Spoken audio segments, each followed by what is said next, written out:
In ancient India, between the 5th and 6th centuries CE, a scripture was born that would forever change how humanity understood the divine feminine. This is the Devi Mahatmya, the glory of the goddess. Composed in Sanskrit as part of the Markandeya Purana, this text of 700 sacred verses describes the goddess, known as Durga, Adi Parashakti, and Mahamaya, as the supreme creator of the entire universe. Its oldest surviving manuscript, written on palm leaves in 11th century Nepal, still exists today, a testament to a tradition that has never been interrupted.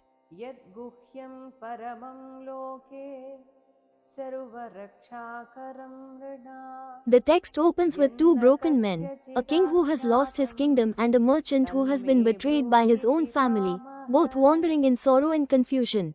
They find a forest sage named Medhas, who tells them the reason all beings remain attached to what harms them.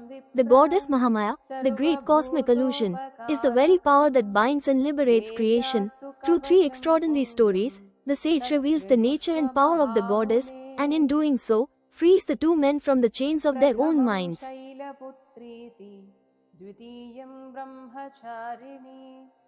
At the very dawn of time, Vishnu lay in a deep cosmic sleep on the primordial ocean, a sleep maintained by the goddess herself.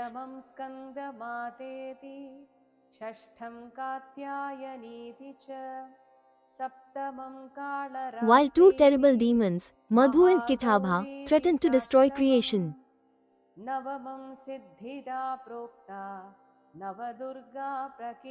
Brahma the creator sang an urgent hymn to the goddess, begging her to release Vishnu from his trance so the Lord could awaken and fight.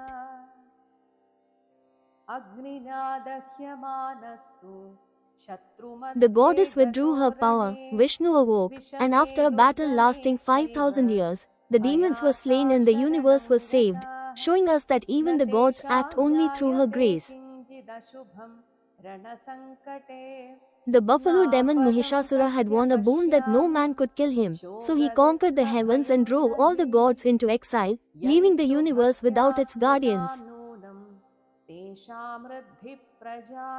In their moment of helplessness, the combined divine energy of all the gods merged into a single blazing pillar of light, and from that fire, the goddess Durga was born, radiant, 18-armed, and riding a great lion.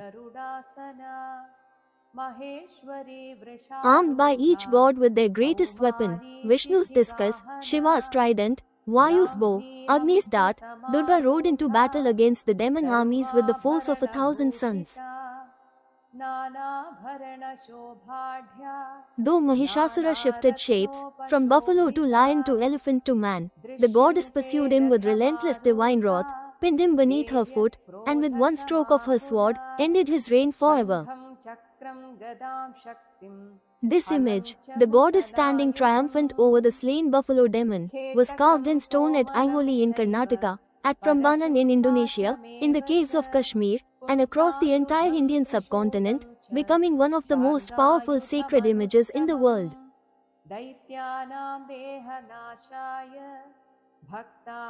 When two new demon brothers, Shumbha and Nishumbha, conquered the heavens, the goddess appeared from the sheath of Parvati's own body, revealing that every divine form is ultimately one.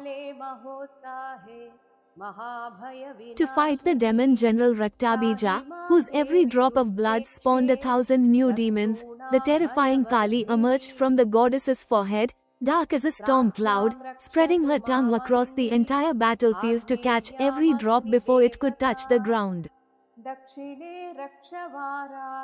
The seven divine mothers, the Saptamatrikas, were summoned from the seven great gods and fought alongside the goddess, making visible what the text teaches: all divine power ultimately flows from and returns to her. In the final battle, the goddess absorbed Kali and all seven mothers back into herself, standing alone before Shumbha, who accused her of relying on others, and she replied, "There is no other. All that exists is me." Scholars tell us these battles are not just mythology. Mahishasura represents ego and arrogance, Raktabia symbolizes the self-multiplying nature of negative thought, and the goddess represents the inner power that can vanquish them all.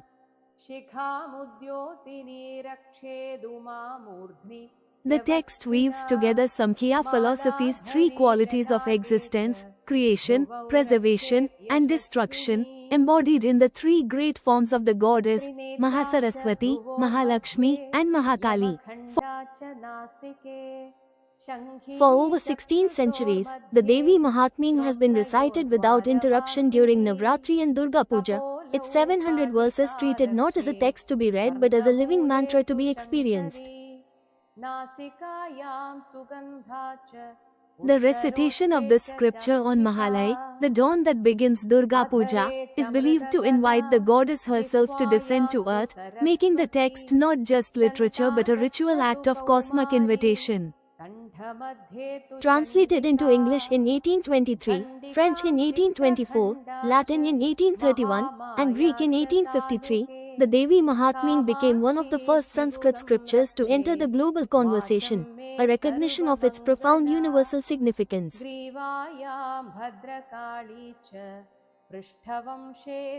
At the end of the scripture, the king and the merchant bow before the goddess, one asking for his kingdom, the other asking for wisdom, and she grants both, for she is the source of all that we seek in the world.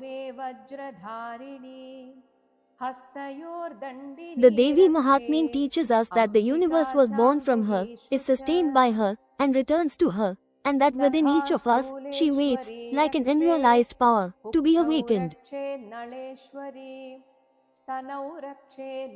In the words of the scripture itself, she is the consciousness of all living beings, the intelligence, the matter, the emotion. She is Brahman and not Brahman. She is everything and she is beyond everything.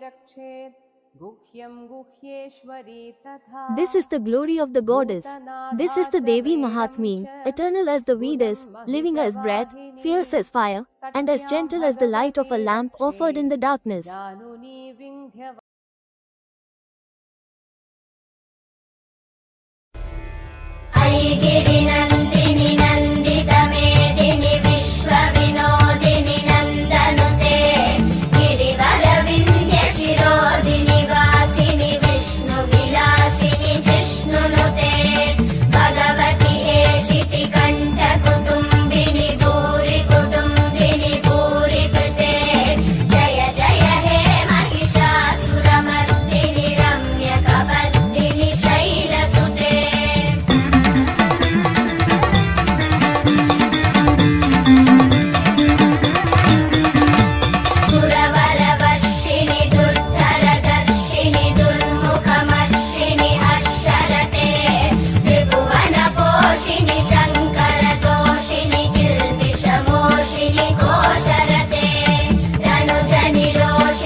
मध्ये विनायकी गुल्फयोर्नार